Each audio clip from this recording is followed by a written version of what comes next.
Hey guys, so one of my biggest takeaways from 2019, other than the fact that climate change is slowly killing us, is that I started watching Thai dramas and I've been on a journey. I've only watched like 12 shows, which I know doesn't really seem like a lot, but when you take into consideration the fact that I have been watching other shows alongside them and the fact that I am in uni, I have spent way too much time watching these shows. So I know I am like a few weeks late to talk about this because the show already ended and we're all kind of over it now, but I wanted to talk about it anyway because I just need to get my thoughts out there. So we are going to be talking about Dark Blue Kiss, which is, I don't want to say a bad show, but it was not the best that it could have been.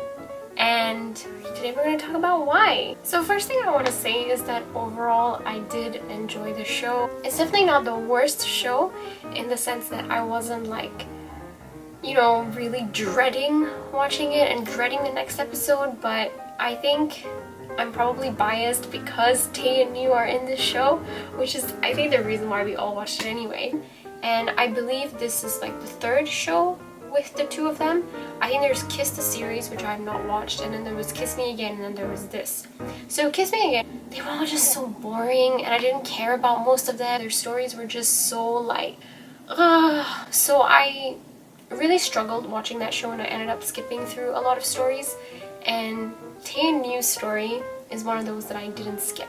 When I found out that Dark Blue Kiss was going to be released, I was like, cool. So I think we were all really excited about this and I think we all expected a lot, but they didn't really deliver. So the whole plot about Non, who is this kind of guy that comes into the story to obviously as a third party, I feel like it really shouldn't have been the main thing, and that is my main gripe about this show, is that they focus so much on this plot and I found it really lazy and boring. It ended up being so drawn out and I just really didn't care. So I know that thus far I've been referring to Tae and Yu as Tae and Yu, but now I'm going to get into the characters, so it is going to be Beat and Kao. The worst part again about the whole Non situation is that there wasn't even proper closure.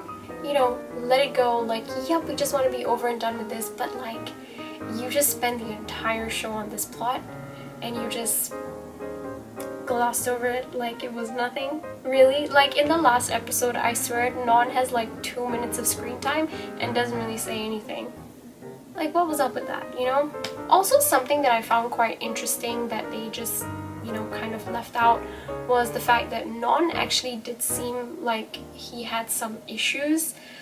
His dad didn't really seem like the best person, and I really kind of wish they delved into that, because you can't just show me that and then just reduce him to being this one-dimensional villain that doesn't really have any closure. So I actually thought that was pretty badly done and really badly handled. Something else I want to talk about is that, like I said, I started the show for Tae and Yu because, you know, Pete and Kao are great and I love them and I ended up enjoying quite a few of their moments.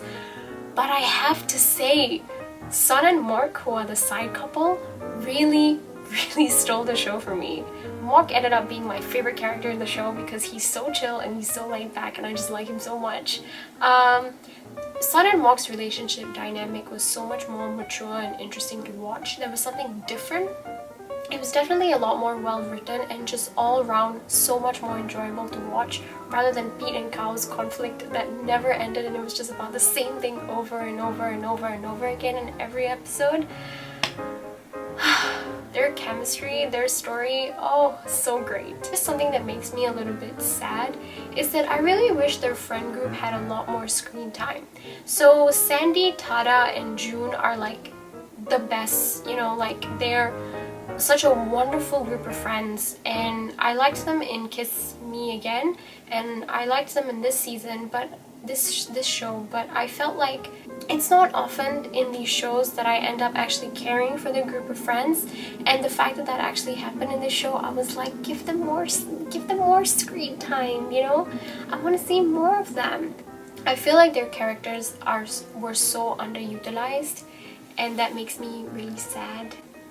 And it's such a shame that like they actually managed to create such a wonderful like dynamic between the five of them, and it's such like positive group, but you don't use them enough. And yeah, it's like amidst all this conflict and stuff, the three of them were really kind of like the comic relief, but at the same time they are such wonderful friends, and I think it's just a shame that they weren't used effectively in this show. However, as much as I have been pointing out bad things in the show, there are things about this show that I really, really enjoyed. First thing I want to talk about is I am so glad that they showed Pete and Kao having conversations about their future. I think it's so important. One of the major plot points at the beginning of the show is about how Pete and Kao are at different places with embracing their sexuality and their relationship. So Pete is really comfortable, he already came out to his dad, and he wants everyone to know that they're like happy and the two of them are together. But Kao is like, he doesn't want anyone to know, especially his mom. He's like really, really terrified that someone's gonna find out about them being together, and so they're really like secretive about their relationship. It's also a source of tension for them at the beginning of the show, which I'm really, really glad that they included because I found it very realistic. I think it's a very believable issue to have, and it's not the best situation to be in when you're at different places while you're in a relationship, but I think it's great that they talk it out and they're understanding of each other. They also have these conversations about their future and how uncertain they are of it, because they are a gay couple in a country where gay marriage is not legal. But I really applaud the inclusion of such scenes. I think a lot of shows tend to show just like the cute, happy parts of the relationship, but they don't really show, these kind of real situations. Also, I just want to say major shout out to the parents of in this show for being so supportive. I know I said Mok was my favorite character, but Pete's dad is an icon, okay? He has like conversations with his son about his relationships, his being safe, things like that, important things, and we love that for him. So he's our hero. Kao's mom as well is also really, really sweet, and you can kind of tell like as the show goes on that she kind of knows, even though Kao isn't telling her about their relationship, but she's really understanding. She doesn't try to pry, she just waits for him to open up to her, and she's so nice, and I just love the parents in this show, honestly.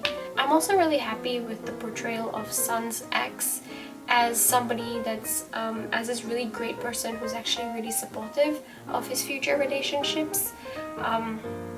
In some shows, and the clearest example that I can think of is Theory of Love, where the exes are just portrayed as these irrational, they're evil, and they offer no real value to the storyline other than just being portrayed as the crazy ex-girlfriend. So I think it's really great that here they actually show that Sun's ex is like, she's kind, she's really supportive, and she's actually just quite a great person. Overall, I think Dark Blue Kiss is not a terrible show. I know that I said so many bad things about it, but overall, it's really not that bad. It just kind of failed to meet a lot of expectations. Also, can I just say that opening sequence is so overly dramatic for no reason.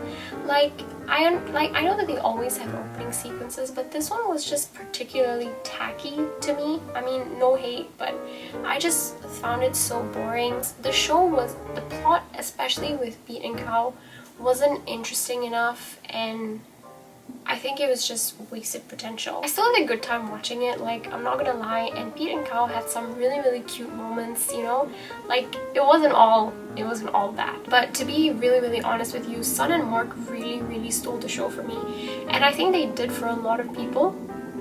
I really hope they make a show about Sun and Mark, to be honest with you. Also, I saw somewhere that somebody pointed out that they've included something blue in every scene, which I didn't really notice, but I think that's a really cute addition. So yeah, those are my thoughts on this show.